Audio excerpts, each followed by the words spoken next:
那么，今天3个月的我在吃网球嘛，老黑。Vậy như em nói cái này, cái đáp số 4 nó còn có bình tố. Cái老闆話到日把你斷我嘛，睇我留你嘅傷，乜嘢都想起，會死啊！Có phải điện đâu, nó là một giống rễ cây, nó đang bám vào chiều tàu. Dưới trường tháp lên tới đầu tháp, anh hiểu không? Nó là gì?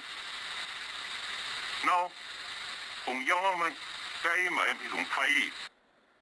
你知冇有啊？做咗對，這個你分辨湯姆係拉咩啲毛鬼可能你想將我是花嘅，能等到。Không, anh phải tin em, nó gì đấy? Cái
Thông báo khẩn cấp.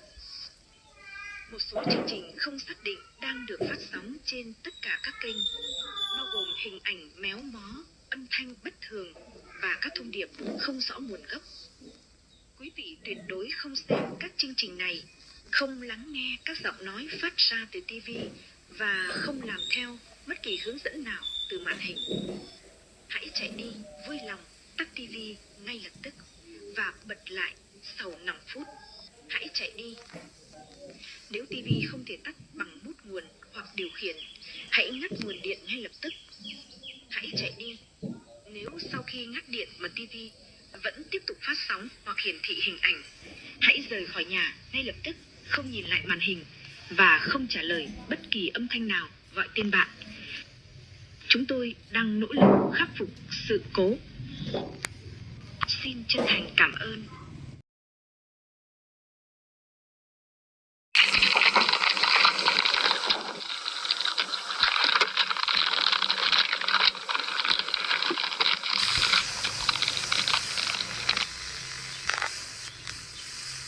Tao nói mày là hãy chạy đi mà.